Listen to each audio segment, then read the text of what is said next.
ఇక రెండో విషయం ఏంటంటే, ఎంతో గాఢంగా ప్రేమించుకుని ఒకరిని విడిచి ఒకళ్ళు ఉండలేము అనుకున్నంతగా లవ్ చేసుకుని ఇంట్లో ఒప్పించి పెళ్లి చేసుకోవడం, లేకపోతే ఇంట్లో వాళ్ళు ఒప్పుకోకపోతే వాళ్ళని ఎదిరించి బయటికి వెళ్ళిపోయి మ్యారేజ్ చేసేసుకుని కాపురం పెట్టిన తర్వాత ఇందులో ఒకలో ఇద్దరు లేకపోతే అక్రమ సంబంధాల వైపు వెళ్ళడం, ఫస్ట్ చేసుకున్న వాళ్ళని వదిలేయడం, సెకండ్ మ్యారేజ్ దాకా వెళ్ళిపోవడం ఎందుకు జరుగుతుంది, ఏ గ్రహాల వల్ల జరుగుతుంది అనే విషయాన్ని తెలుసుకుందాం. ఇలా ఎంతో చక్కగా గాఢంగా ఉన్న రిలేషన్స్ కూడా బ్రేక్ అయిపోవడానికి కారణం ఏంటంటే, అష్టమ స్థానంలో గ్రహాలు ఉన్నప్పుడు. అష్టమ స్థానంలో ఏదైనా పాపగ్రహాలు ఉంటే, మీకు రాహు కావచ్చు, రవి కావచ్చు, ఏదో గ్రహం అష్టమ స్థానంలో గ్రహాలు ఉంటే ఆ గ్రహాల వల్ల ఎక్కువ శాతం సపరేషన్ అవుతుందన్నమాట. ఎందుకంటే అష్టమ స్థానం అనేది ending of the first marriage happiness, beginning of the new happiness అనమాట. అంటే ఫస్ట్ మ్యారేజ్లో హ్యాపీనెస్ కనిపించకపోవడం, ఎవరో వేరే చోట వేరే వ్యక్తులతో రిలేషన్స్ హ్యాపీగా ఉన్నాయనిపించడం అనేది అష్టమ స్థానాన్ని బట్టి జరుగుతుంది. అయితే అష్టమ స్థానంలో గ్రహాలు ఉన్నంత మాత్రాన మీకు సపరేషన్ జరిగిపోతుందంటే కాదు.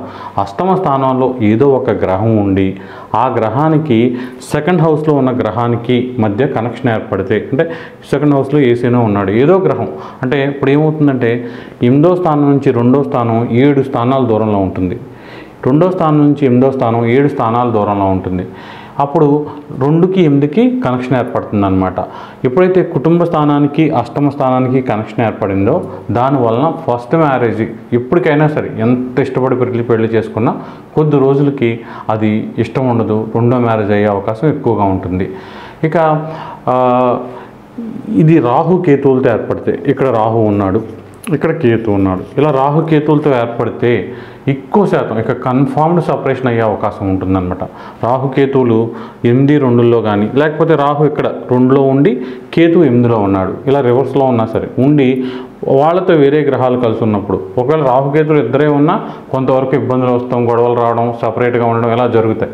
అలా రాహుకేతులు ఉండి వేరే గ్రహాలు కూడా వాళ్ళతో ఉంటే, శుక్రుడైనా కలిసి ఉంటే, లేకపోతే మీ సప్తమాధిపతి అయినా ఉన్నా, ఏ గ్రహాలు ఉన్నా సరే చాలా వరకు ఫస్ట్ మ్యారేజ్లో హ్యాపీనెస్ అనేది తొందరగా ఆవిరైపోతుంది. అంటే ఆ ప్రేమ ఏదైతే మనం ప్రేమించేటప్పుడు ఉన్న కొత్త ఇన్ఫాక్చుయేషన్ అంటున్నారు, లేకపోతే వ్యామోహాలు అంటారు, ఎమోషనల్ కనెక్షన్లు అంటారు, ఇవన్నీ కూడా రియాలిటీలోకి వచ్చినాక ఏమవుతుందంటే, మనం కుటుంబంలో ఇలా పెరిగొచ్చాం, ఇలా చక్కగా ఉన్నాం, ఇక్కడికి వచ్చిన తర్వాత ఇతను సరిగ్గా చూసుకోవట్లేదు, మారిపోయాడు, బాధ్యతల మీద పడే కొద్దీ కూడా, ప్రెజర్ పెరిగే కొద్దీ కూడా ఏదో చక్కగా హ్యాపీగా ఉండాల్సిన జీవితం, ఏసీల్లో ఉండాల్సిన జీవితాన్ని రోడ్డు మీద పడిపోయినట్టుగా అనిపించడం, ఎవరో ఒకరికి ఈ జీవితం నాకు అవసరమా, ఇవన్నీ అనవసరం అనిపించడం, ఎవరైనా సరే అప్పుడు మనకి చేయి చూపించడం లేకపోతే మ్యానిపులేట్ చేయడం చేసినప్పుడు ఇందులో ఎవరో ఒకరు కూడా ఆ మ్యానిపులేషన్కి లొంగిపోవడం, కొద్ది రోజులకే ఆ మ్యారేజ్ అనేది బ్రేక్ అవ్వడం అనేది ఎక్కువగా జరుగుతుందన్నమాట.